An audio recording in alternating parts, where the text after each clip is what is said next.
This week on Vaticano, United States Secretary of State Mike Pompeo meets his Holy See counterpart, Cardinal Pietro Parolin, ahead of the renewal of the provisional Vatican-China agreement on the appointment of bishops. Stay with us to learn how their perspectives differ. The Vatican is encouraging people. We also hear from the former head of the Archdiocese of Hong Kong, Cardinal Joseph Zen. Did you know that the President of Poland is a practicing Catholic? Andrzej Duda gives EWTN an exclusive interview after his audience with Pope Francis. For this and more, Vaticano starts now.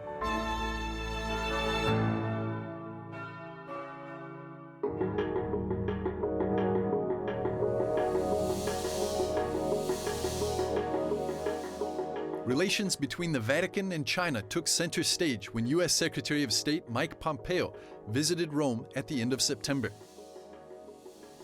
His packed schedule included a symposium on religious freedom promoted by the U.S. Embassy to the Holy See and high-level meetings in the Vatican. Welcome back to Rome. Good morning. Wonderful to see you. Pompeo, how are you? Ahead of his arrival, Pompeo told Catholic news agency he planned to discuss human rights abuses in China with Vatican officials and urge them to speak out about religious persecution there. Before the end of October, the Holy See is set to renew a deal it made 2 years ago with Beijing on the appointment of bishops in China. Taking to Twitter on September the 19th, Pompeo said the Vatican endangers its moral authority should it renew the deal.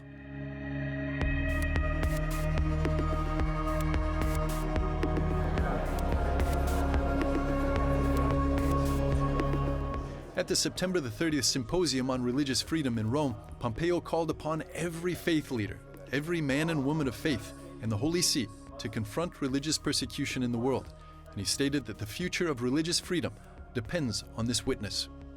Pope John Paul II bore witness to his flock's suffering, and he challenged tyranny.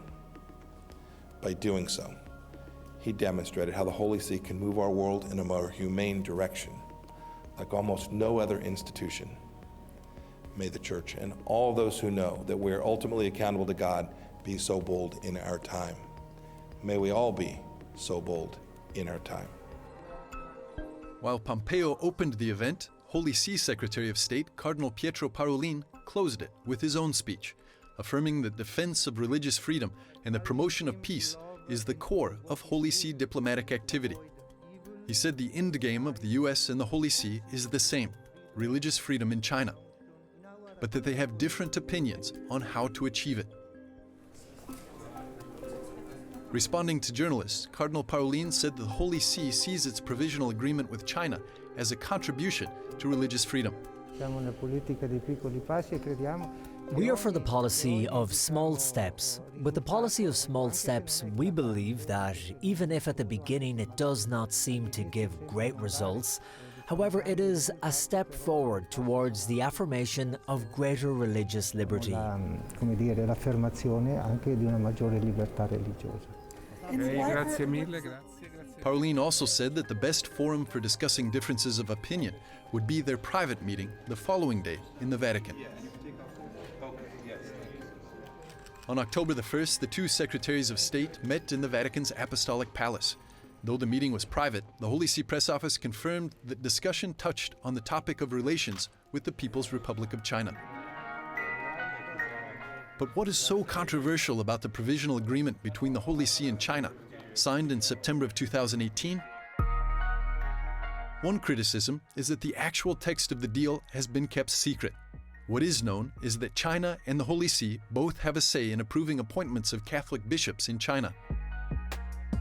Since the agreement was signed 2 years ago, critics say there haven't been any major breakthroughs on the appointment of bishops. There's still many vacant dioceses.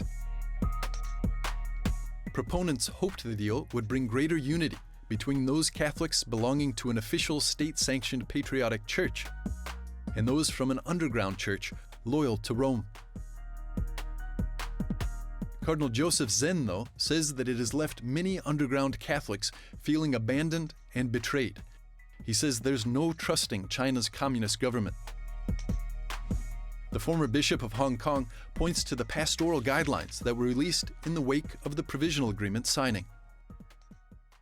in that document, the Vatican is encouraging people to join the Patriotic Association, to join the independent church, which even Pope Francis agreed during a private audience that it is objectively a schismatic church.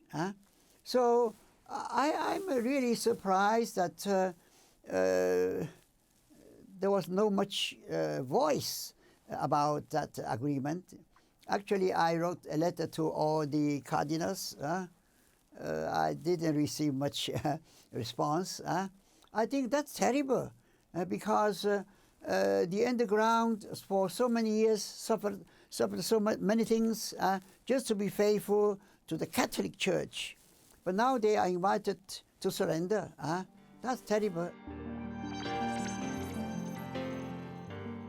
Cardinal Zen was in Rome just before Pompeo's visit to personally deliver a letter to the Holy Father concerning the appointment of a new bishop for the Archdiocese of Hong Kong. At the end of the week, it was Cardinal Parolin who took the public floor again on Vatican-China relations at an event in Milan to mark the 150th anniversary of the presence of the Pontifical Institute for Foreign Missions in China. He said that the agreement is a starting point and many matters remain to be addressed.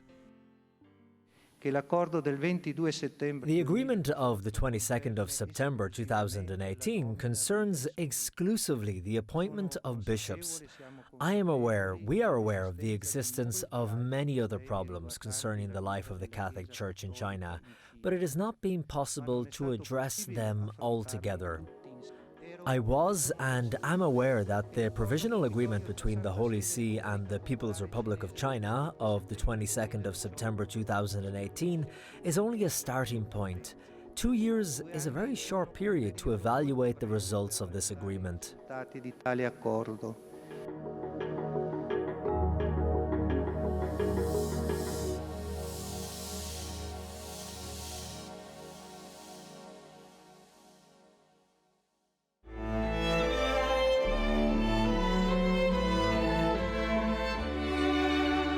In a few moments, we'll be back with more on Vaticano.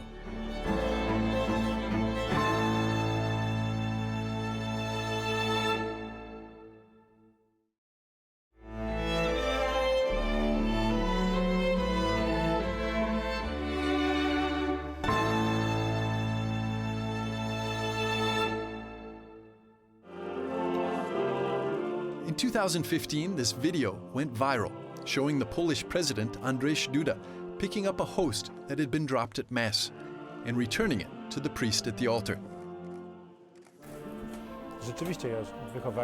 Indeed, I was raised in a family that has always been Catholic for generations. As a child, I was an altar boy. I served Mass at a church in Krakow and in Stary Saks, where my father was born.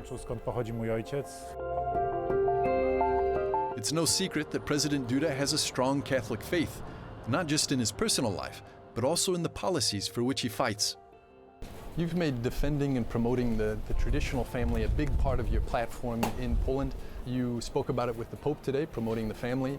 You took part in a march for the family back in Poland earlier this week. If we look at your policies, you're constantly defending the family, and this is in the face of the European Union, which often speaks poorly of Poland for defending these values. Speaking in other terms, asking you to take on abortion rights or to defend same-sex marriage or to do other things like this. What do you think the EU is asking of you personally and as a president, and how is Poland's response? The family in my presidency and in my life has an immense value, and in my view of the state, every state, but first of all, obviously, the Polish state.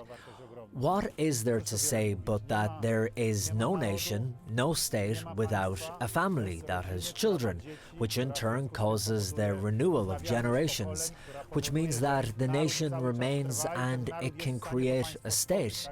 So if someone thinks of himself as a Polish patriot, if someone thinks that Poland should remain, that our nation should exist, then there should be no doubt that the family in all of this has a fundamental meaning.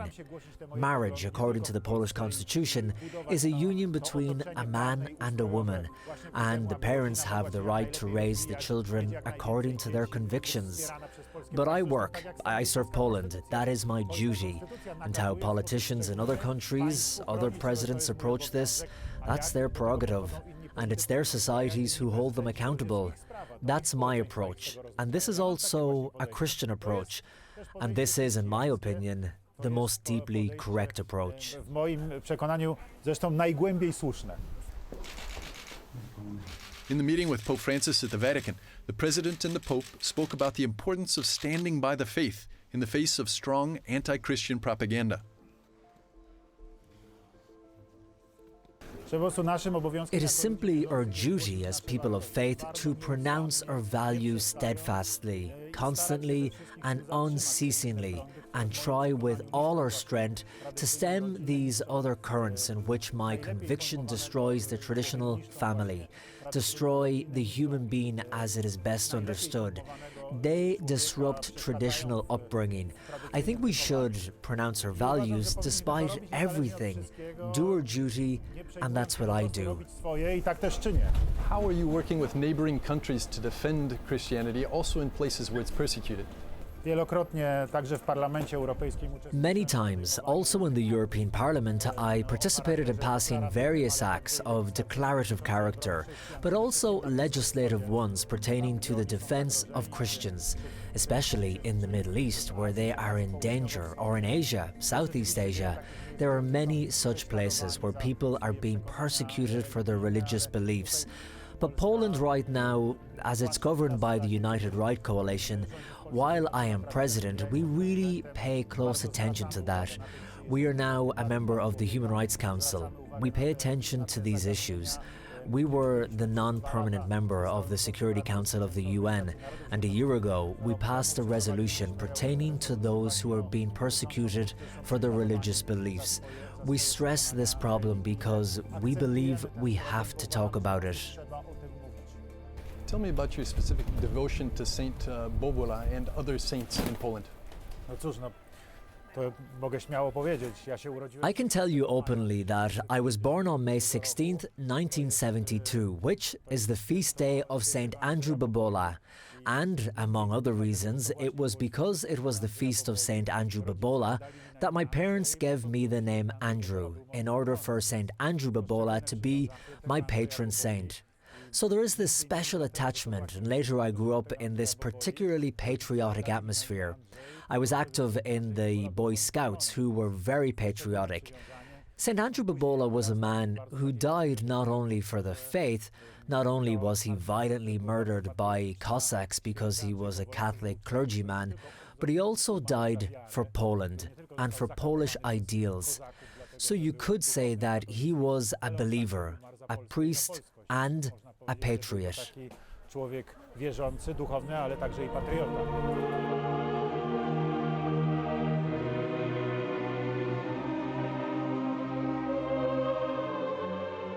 Duda's visit to the Vatican also took place as a part of the centenary of the birth of John Paul II, who during his pontificate strongly influenced the Polish state.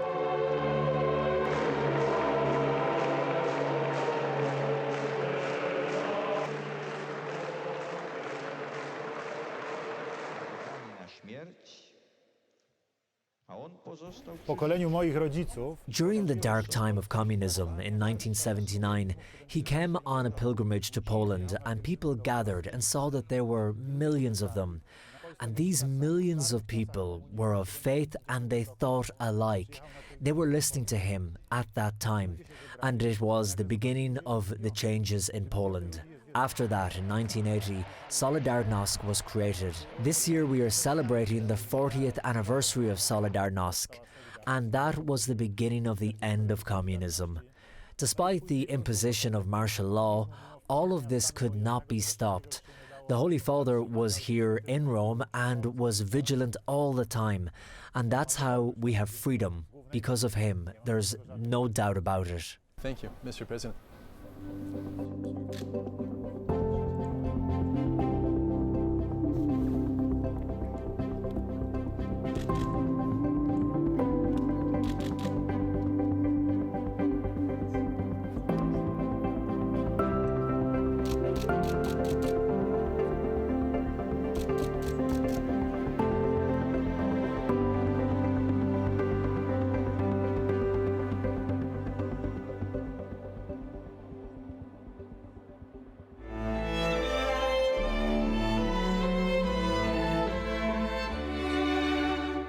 We'll be back after a short break with more on Vaticano.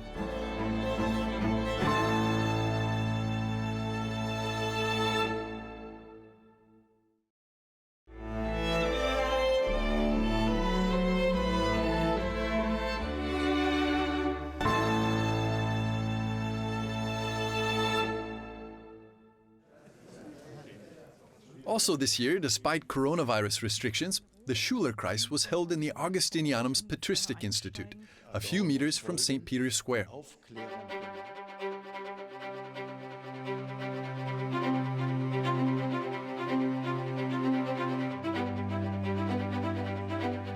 The Schülerkreis, German for Circle of Students, is a yearly gathering of graduate students of theology who continue the theology of Joseph Ratzinger, the professor who would go on to be elected Pope and take the name Benedict XVI.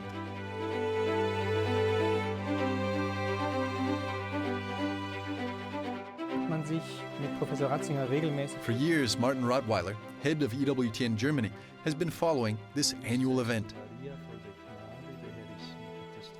Der Schülerkreis hat eine lange Geschichte. The Circle of Students has a long history. Today one must speak of two groups of students. On the one hand, there is the old Circle of Students, which grew out of the doctoral students who studied under Professor Ratzinger and received their doctorate from him. Later, the new Circle of Students was formed. These are not students who did their doctorate with Ratzinger, but students who did their doctorate about Ratzinger's theology.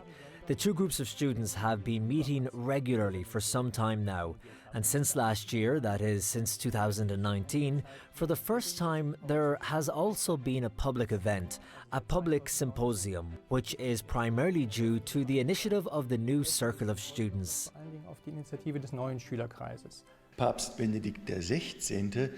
This year's theme was My Lord and My God, an exploration of the Word of God and Revelation, one of the central themes in Joseph Ratzinger's theology.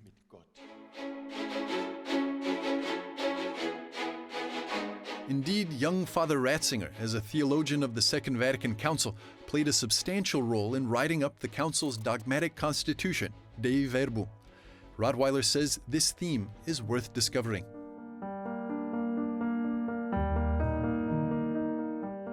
Ich glaube, diese öffentlichen Tagungen, dass es zum ersten Mal öffentlich ist. I believe that this conference is public, has above all the purpose to make the theology, the rich theological content of Joseph Ratzinger, known to a broad public, and to keep it alive. For one can see, especially in Germany, that Ratzinger's theology and his works have been little studied. Indeed, they have been very much neglected. And there is a treasure, a legacy for the Church, which is clearly raised in this way. And I also heard during the colloquium, during the symposium, that even younger people are now devoting themselves more to the study of Ratzinger's works. And that is simply quite decisive, because a treasure lies hidden here that simply has to be unearthed, discovered. And that will take many years, decades. Der einfach gehoben werden muss, und das wird viele Jahre, Jahrzehnte dauern.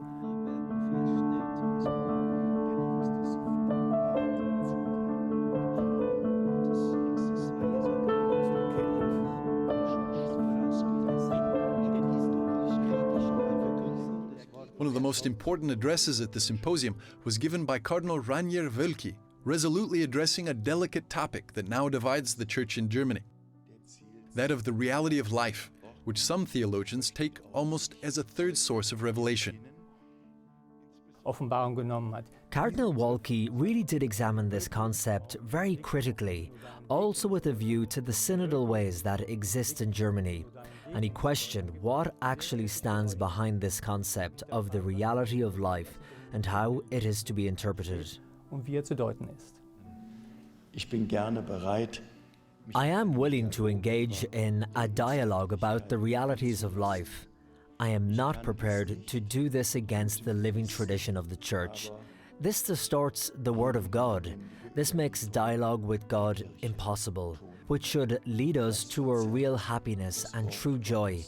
This blocks the path to communion with Him, which makes us into the person we are supposed to be and want to be. So perhaps the answer to many questions that arise from our life realities is that our life realities should be shaped much more by the Word of God than our understanding of the Word of God by our life reality.